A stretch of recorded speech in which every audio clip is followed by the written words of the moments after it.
जय हिंद साथियों, आपको वन प्लस डिफेंस एकेडमी में फिर से स्वागत है। और आज जो हम लोग करने वाले हैं आर्मी क्लर्क का पेपर करने वाले हैं, जो कि ये official soldier clerk paper Berhampur 1 नवंबर 2020 को पूछा गया था, जिसे आप कह सकते हैं previous year paper clerk paper Berhampur 1 नवंबर 2020।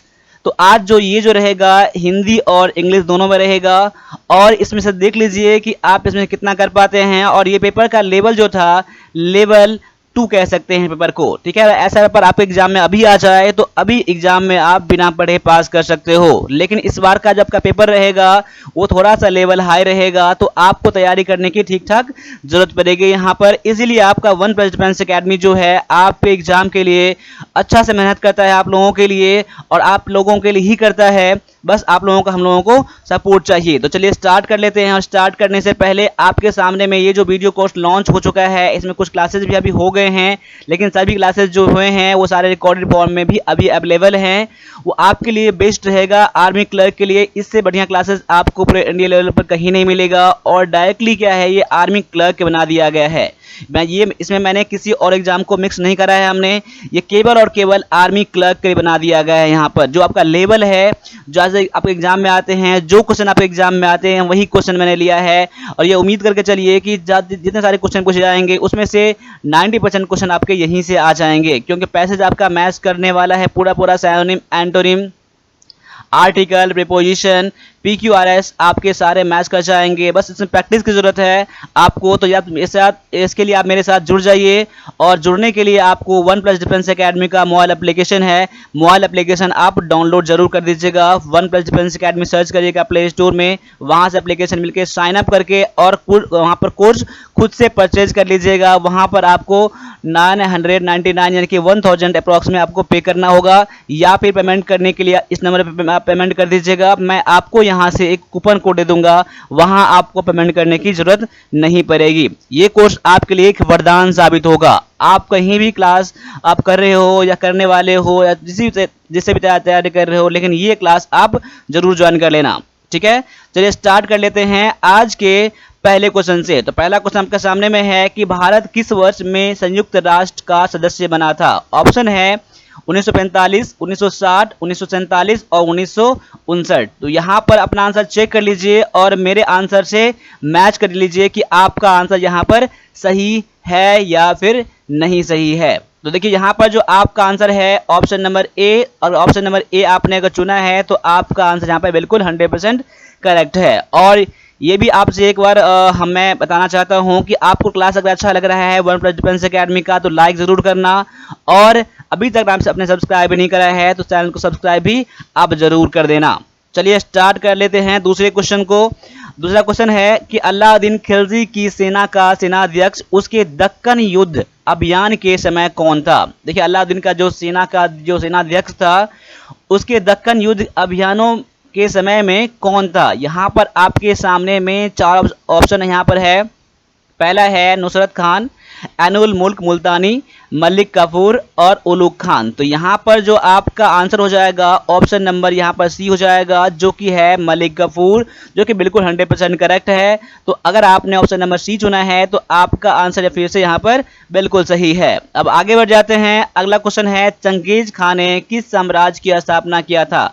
चंगेज खान जो थे वो कौन से साम्राज्य की स्थापना किए थे। यहाँ पर ऑप्शन है मोगल साम्राज्य, मंगोल साम्राज्य, लोधी वंश या फिर मुगल साम्राज्य। तो यहाँ पर जो आपका आंसर फिर से हो जाएगा ऑप्शन नंबर बी हो जाएगा, जो कि मंगोल साम्राज्य, यानी चंगेज खान ने मंगोल साम्राज्य की स्थापना किया था। ऑप्शन नंबर बी है आपका यहाँ पर करेक्ट आंसर। और मेरे साथ लास्ट तक बने रहना आप लोग, और देखना कि इसमें से कितना क्वेश्चन आप सही कर पाते हैं। आगे है शून्यकाल क्या है। शून्यकाल क्या है यानी कि 0R क्या है। तो यहाँ पर देखिए ऑप्शन में आपको देखना है आपको क्या क्या है, और डायरेक्टली मैं इसका आंसर बता दे रहा हूँ, क्योंकि ये क्वेश्चन आपके एग्जाम में 2 बार पूछ लिया गया है। तो उम्मीद करिए कि आपके एग्जाम में ये क्वेश्चन फिर से भी आपका आ सकता है। तो यहाँ पर जो आपका आंसर हो जाता है ऑप्शन नंबर डी हो जाता है, जो कि है संसद में प्रश्नकाल के ठीक बाद का समय जो होता है ये होता है शून्यकाल का समय। ऑप्शन नंबर डी है आपका यहाँ पर करेक्ट आंसर। अब आगे बढ़ते हैं।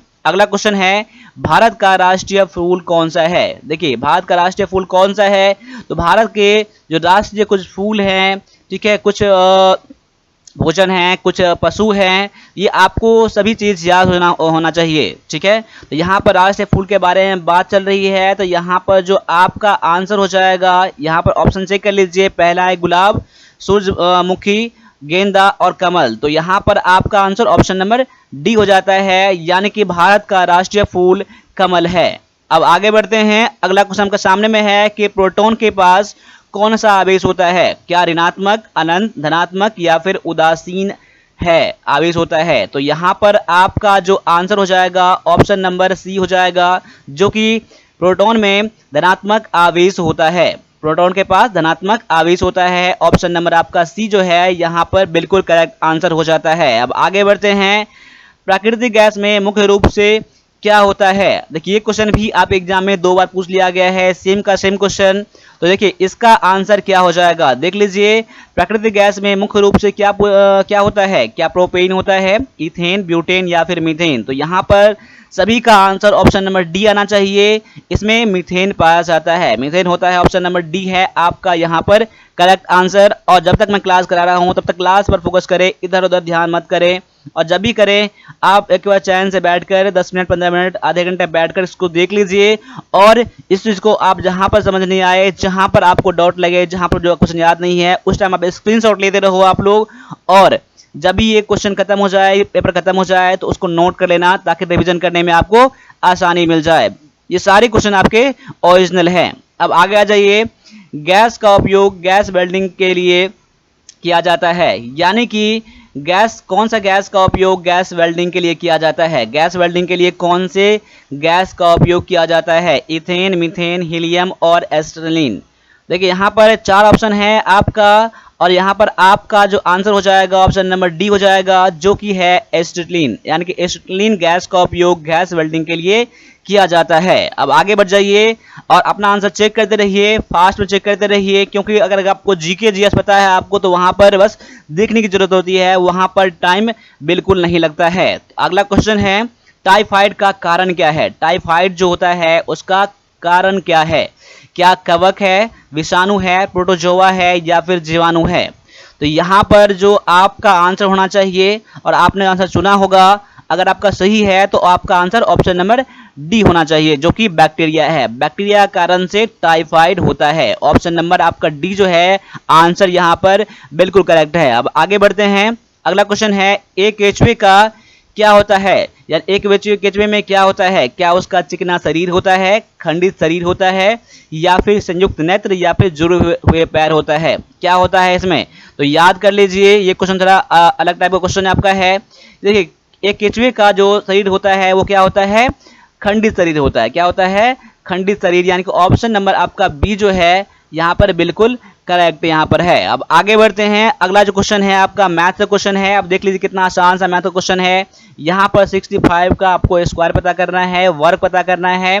देखो वर्ग पता करने के लिए आप 65 को क्या कर लो, 2 बार गुना कर दो, तभी निकल जाएगा। और इसका गुना करने का जो तरीका होता है, देखो यहाँ पर 5 यहाँ पर है ना, जिसके कारण सामने 5 हो, लास्ट में तो 25 कर ही देना, और यहाँ पर एक 6 और इसको एक बढ़ा के कर लेना, 7 ले लेना, तो 7 छक 42, इतना कर नोट कर देना, वही आपका स्क्वायर निकल जाएगा। तो ऑप्शन नंबर ए में है। देखिए मैंने कैसे बताया आपको, जैसे 35 का आपको स्क्वायर निकालना होगा, तो 35 का स्क्वायर निकालना होगा तो क्या करोगे आप लोग, 5 पंचे 25 कर दोगे, और यहाँ पर 3 है ना, 3 ले लो एक, और 3 के बाद 4 4 तिया में 12 कर दो, यहाँ पर 125 हो जाएगा। जैसे मान लो यहाँ पर निकालना होगा 45 का स्क्वायर निकालना होगा, देखो 5 पंचे 25, इतना तो करना ही है आपको।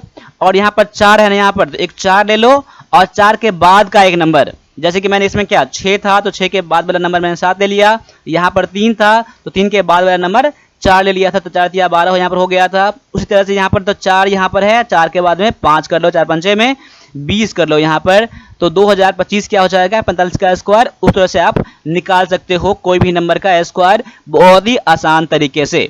अब आगे आ जाइए। अगला क्वेश्चन है, दिए गए विकल्पों में से श्रृंखला को पूरा करने के लिए कह रहा है यहाँ पर। तो यहाँ पर है 4, 9, 16 और 25 यहाँ पर है।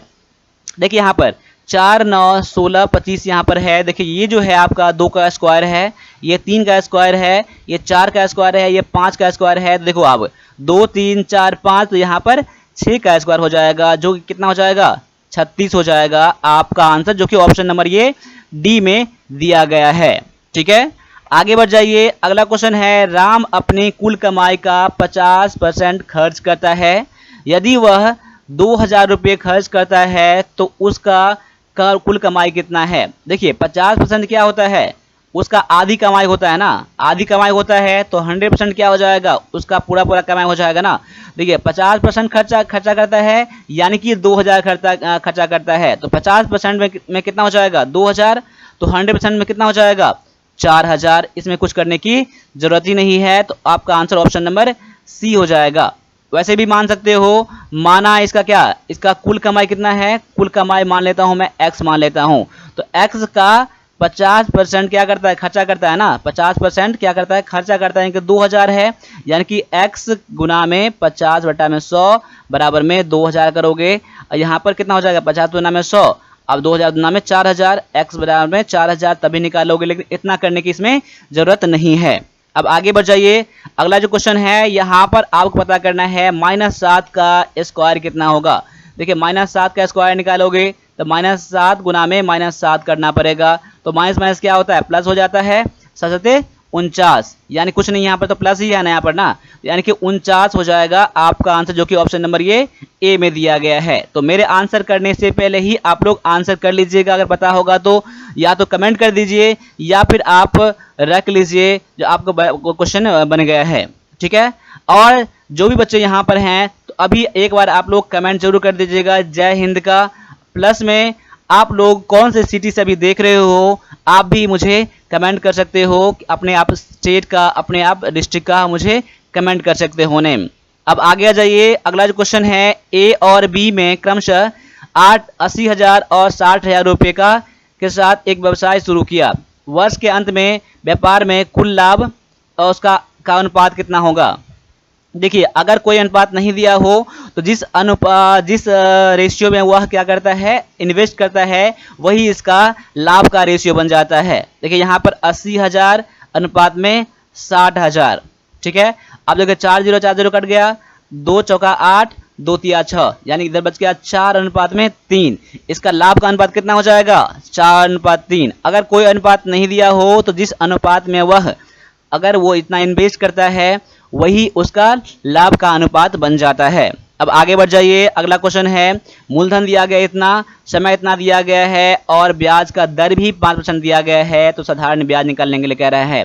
साधारण ब्याज बोले या फिर सिंपल इंटरेस्ट बोले। साधारण ब्याज बराबर होता है मूलधन गुना में समय गुना में दर बटा में 100 होता है, यानी कह सकते हैं कि SI बराबर में PRT अपॉन में 100, यानी कि प्रिंसिपल रेट और टाइम। तो दिया गया है 3000 प्रिंसिपल में, गुना में टाइम दिया गया है 2 और रेट दिया गया है 5 अपॉन में 100।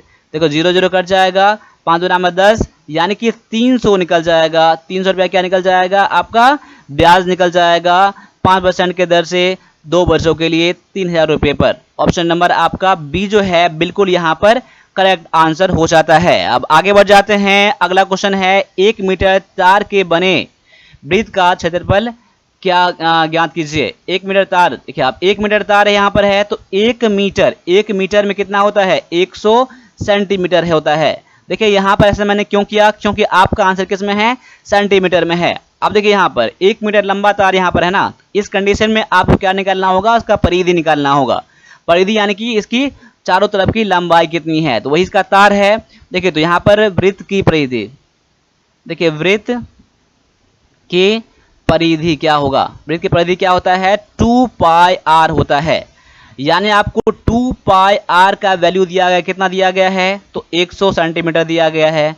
यानी कह सकते हैं कि 2 इंटू में 7 गुना में r बराबर में 100, तो r बराबर में कितना हो जाएगा, तो r बराबर में हो जाएगा कितना 100 सते 700 बटा में 22 गुना में 44। आप इसे काट भी सकते हो, कोई दिक्कत नहीं है।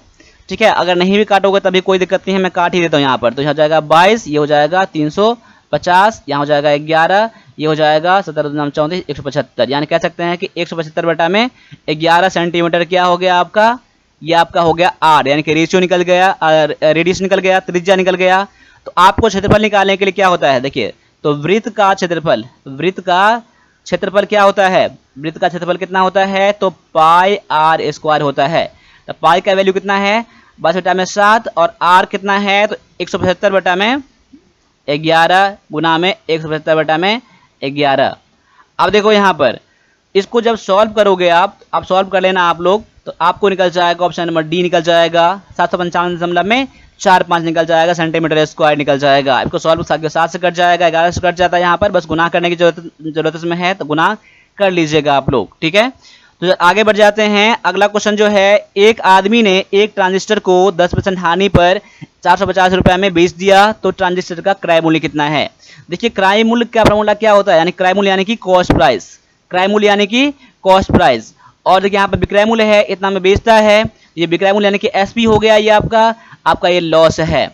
अब देखिए जब आपका एसपी दिया हो यानी कि सेलिंग प्राइस दिया हो और लॉस दिया हो, तो उस कंडीशन में जो आप लोग कॉस्ट प्राइस निकालोगे उसका फॉर्मूला क्या होता है, सेलिंग प्राइस इंटू में 100 अपॉन में 100 माइनस में लॉस परसेंट।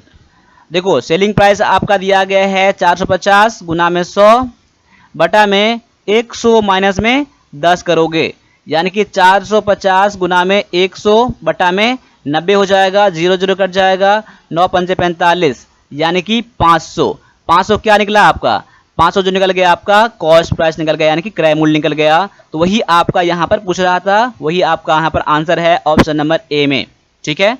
अब आगे बढ़ जाइए। अगला जो क्वेश्चन आपका दिया गया है, दो संख्याएं दिया गया है जिसका अनुपात 3:4 है, उनका एलसीएम 84 है, तो दोनों संख्याओं में सबसे बड़ी संख्या क्या है। अब इन दोनों संख्याओं में बड़ी संख्या क्या है। अब देखिए यहाँ पर मैं मान लेता हूँ, क्या माना संख्या कौन कौन सा है, संख्या जो है एक मान लेता हूं 3x और दूसरा मान लेता हूं मैं 4x मान लेता हूं। अब देखिए 3x और 4x का एलसीएम कितना दिया गया यहां पर, तो 84 दिया गया है। माफ कीजिएगा, दोनों का एलसीएम कितना निकल जाएगा, 4 तिया में 12 यानी कि 12x निकल जाएगा आपका एलसीएम, यानी कि 3x और 4x का एलसीएम कितना निकल जाएगा 12x, यानी कि कह सकते हैं कि 12x बराबर में ये दिया गया है 84 दिया गया है, तो 12 सत्ते 84 यानी x बराबर में 7 निकल गया। तो पहली संख्या क्या निकल जाएगा, देखिए 3 और 5 4 था ना, तो इसमें गुना कर लो 7 से, गुना कर लो 7 से, तो 7 तिया में 21 हो जाएगा ये, और 7 चौका में 28 हो जाएगा। यानी कि आपका पूछ रहा था बड़ी संख्या क्या है, तो बड़ी संख्या में क्या हो जाएगा 28 हो जाएगा आपका आंसर, जो कि दिया गया है ऑप्शन नंबर ये सी में दिया गया है। देखिए क्वेश्चन बहुत ही आसान था, ठीक है। ऐसे क्वेश्चन को आप लोग क्या डायरेक्टली भी कर सकते हो, लेकिन आपको ऐसे चीज मन में करते करते आप निकाल लेना। आप लोग डायरेक्टली ये सब लिखने की जरूरत नहीं है कि माना संख्या क्या है, आपको तो पता ही रहेगा, लेकिन मैंने यहाँ समझाने के लिए आपको यहाँ पर लिख दिया है, बस आपको जरूरत है प्रैक्टिस करने का, ठीक है। और आप मुझे लास्ट में कमेंट करके ये भी बताना कि आपका ये पेपर कैसा लगा, पेपर हलवा था या क्या था, या आपको डिफिकल्ट लगा। और इंग्लिश के लिए आप बिल्कुल मत डरिएगा, जब तक मैं हूं आपको इंग्लिश में पास होने से, अच्छे नंबर लाने से कोई रोकेगा नहीं। तो आप इंग्लिश का क्लास जरूर ज्वाइन कर लेना आप लोग, ठीक है। उसके लिए व्हाट्सएप नंबर भी दिया गया आपको, और इस पर कॉल भी कर सकते हैं क्लास ज्वाइन करने के लिए। और क्लास का जो फी है पता ही है, और सबसे बेस्ट क्लास है आपके लिए। पेमेंट करने के लिए इन दोनों नंबर में से किसी पर भी पेमेंट कर सकते हो, ठीक है। और साथ साथ आप OnePlus डिफेंस एकेडमी का मोबाइल एप्लीकेशन भी डाउनलोड कर लीजिएगा प्ले स्टोर से। अब आगे आ जाइए, 18, 45 और 72 का एचसीएफ क्या होगा। देखो एचसीएफ क्या होता है, सबसे बड़ी संख्या जो सभी संख्याओं को काट दे। देखिए सर आप इसमें वैसे निकालोगे तो निकाल लेना आप लोग, नहीं तो ऑप्शन से भी आप कर सकते हो। देखो ऑप्शन में सबसे बड़ी संख्या क्या है 9 है ना, अगर देखो 9 अगर सभी संख्याओं को पूरा काट देता है तो 9 ही आपका एचसीएफ निकल जाएगा। देखो 9 से 9, 18, 45 और 72 कट रहा है, तो आपका आंसर 9 ही निकल जाएगा। वैसे भी आप निकालोगे तो 18 से पहले 45 में भाग लगा लो, 18 दुना में 36 निकल जाएगा, यहाँ 9 हो जाएगा। अब ये 18 आपको यहाँ लिखना पड़ेगा, 9 दुना में 18, यानी कि इसका एचसीएफ निकल गया 9। अब 9 से निकाल लो, अब 72 में लगा दो, तो देखो 9 8 में 72 किससे कटा है, तो 9 से कटा है ना, तभी आपका एचसीएफ 9 ही निकल रहा है। लेकिन आप ऐसे क्वेश्चन को अगर आप लोग ऑप्शन से ही करना, ठीक है। अब आगे आ जाइए, अगला क्वेश्चन है, किस तरह की मेमोरी स्थिर और नॉन वोलेटाइल दोनों तरह की होती है। किस तरह की मेमोरी जो होती है वो क्या होता है, नॉन वोलेटाइल भी होता है और स्थिर भी होता है। स्टैटिक और नॉन वोलेटाइल क्या होता है, नॉन वोलेटाइल होता है। यहाँ पर ऑप्शन देखिए दिया गया है BIOS, बायस, कैश, रैम और रोम। तो यहाँ पर आपका जो आंसर हो जाएगा ऑप्शन नंबर डी हो जाएगा, जो कि दिया गया है रोम। तो रोम का जो इसका एक्सपेंडेड फॉर्म होता है, फुल फॉर्म होता है, क्या होता है, रीड ओनली मेमोरी होता है। क्या होता है, रीड ओनली मेमोरी होता है। ठीक है। और यहाँ पर कभी कभी बायस का भी फुल फॉर्म पूछ लिया जाता है BIOS का, तो इसका आप याद कर लीजिए। इसका full form basic input output system क्या होता है, बेसिक आउटपुट और SYSTEM। ठीक है, बेसिक इनपुट आउटपुट सिस्टम होता है इसका फुल फॉर्म। और रैम का क्या होता है, रैंडम एक्सेस मेमोरी। क्या ये सब आपको पता ही होगा, रैंडम एक्सेस मेमोरी होता है। ठीक है, चलो अब आगे बढ़ जाते हैं। अगला जो क्वेश्चन है यहाँ पर दिया गया, देखो इसका तो मैंने आंसर बता दिया था ना, यहाँ पर ऑप्शन नंबर यहाँ पर आपका सी था, डी था। ठीक है, अब आगे आ जाइए। अगला जो क्वेश्चन आपका दिया गया है, कंप्यूटर के प्रोसेसर की गति को किस में मापा जाता है। कंप्यूटर प्रोसेसर की जो स्पीड जो होती है वो कौन से चीज में मापा जाता है, क्या ये बॉर्ड में, हर्ट में, या BPS में, या फिर MIPS में। तो यहाँ पर जो आपका आंसर हो जाएगा ऑप्शन नंबर बी हो जाएगा, यानी कि कंप्यूटर के प्रोसेसर की जो गति जो होती है वो हर्ट्ज में मापी जाती है। तो ऑप्शन नंबर बी है आपका यहाँ पर करेक्ट आंसर। आगे बढ़ जाइए। अगला क्वेश्चन है, पूरे इंटरनेट में लिंक का संग्रह एक इंटरकनेक्टेड नेटवर्क बनता है और इसे क्या कहा जाता है। देखिए, जो सारे लिंकों का संग्रह होता है, इंटरकनेक्टेड नेटवर्क होता है, उसे क्या कहते हैं। तो यहाँ पर पहला ऑप्शन में है world wide web, local web, wide connection, या फिर वायरलेस कोड। तो यहाँ पर देख लीजिए आपका आंसर जो हो जाएगा ऑप्शन नंबर ए हो जाएगा, जो कि ये वर्ल्ड वाइड वेब है। WWW का ये फुल फॉर्म है। देखिए इसका जो रचयिता है, इसका जो डेवलपर हैं, जो इसका स्थापना किया था, बनाया था WWW को, वो थे टिम बर्नर्स-ली। क्या थे, टिम बर्नर्स-ली थे। ठीक है, अब आगे आ जाइए। अगला जो क्वेश्चन है आपके सामने में, ये क्वेश्चन है, किसी स्टोरेज में डिवाइस में इंफॉर्मेशन के प्रत्येक भाग को रीड और राइट करने की क्षमता बिना समय अवधि के प्रवाह के लगभग समान समय लेता है, वो क्या होता है। क्या वह सीक्वेंशियल एक्सेस होता है, रैंडम एक्सेस होता है, रास्टर एक्सेस होता है, या फिर सर्च होता है। देखिए क्वेश्चन फिर से पढ़ लीजिए। किस स्टोरेज डिवाइस में इंफॉर्मेशन के प्रत्येक भाग को रीड और राइट करने की क्षमता बिना समय अवधि के प्रवाह के लगभग समान समय होता है, वो क्या होता है, रैंडम एक्सेस होता है। ऑप्शन नंबर आपका जो बी है बिल्कुल सही है। ठीक है, अगर कंप्यूटर से आपको डर लग रहा है तो कंप्यूटर के लिए हमारे पास एक PDF है, नोट है, जो कि 1 लाइनर है, इसमें कि 800 से 900 क्वेश्चन है, वो आप ले सकते हैं और इससे आप तैयारी कर सकते हैं। इसमें आपके मैक्सिमम सारे क्वेश्चन आप एग्जाम में बन जाएंगे। ये लेने के लिए मात्र आपको ₹60 पे करना होगा आपको, फिर आपको ये मैं PDF व्हाट्सएप कर दूंगा।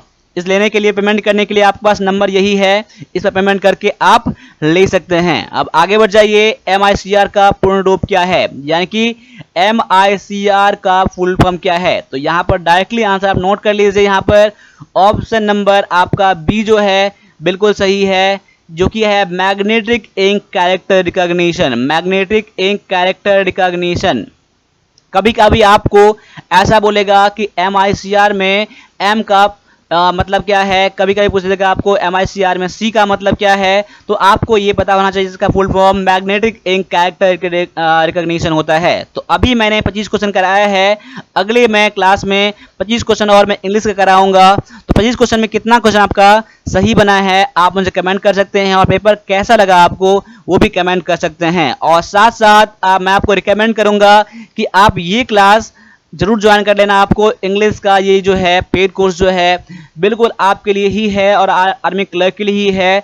इससे आप समझ लो बाहर कुछ भी नहीं जाने वाला है, और ये क्लास जो रहेगा आपके लिए बेस्ट क्लास रहेगा। बस आपका ये भी है कि आप इसमें फुली डिपेंडेंट नहीं रहना, आपको जो भी कर रहे हैं करते रहना। लेकिन मेरी तरफ से पूरी कोशिश है कि आपको जो भी लेवल है, जो भी एग्जाम का सिलेबस है, उसी के अकॉर्डिंग आपको यहाँ पढ़ाया जाता है। यहाँ पर इससे पहले जितना सारे क्लासेस है सभी सक्सेसफुल रहे हैं, तो उम्मीद करके मैं चलता हूं कि आगे भी आप लोग इसको सक्सेसफुल बनाएंगे, मेहनत करेंगे और 1+1 अकेडमी को बहुत ऊपर तक लेके जाएंगे। बस आपको ये क्लास अच्छा लगा हो तो लाइक जरूर करना, सब्सक्राइब नहीं करा है तो सब्सक्राइब भी जरूर कर लेना और एक शेयर कर देंगे तो हमारे लिए बहुत ज़्यादा हेल्पफुल रहेगा। तो मैं समझ जाऊंगा कि आप लोग भी हम लोगों को सपोर्ट कर रहे हैं। बाद में आपका ये व्हाट्सएप नंबर भी है, व्हाट्सएप जब भी करें अपना नेम और सीटी जरूर मैसेज कर दीजिए हम लोगों को। चलिए आज के लिए इतना रहने दीजिए, मिलते हैं अगले क्लास में। तब तक के लिए सभी से एक बार फिर से जय हिंद, जय भारत।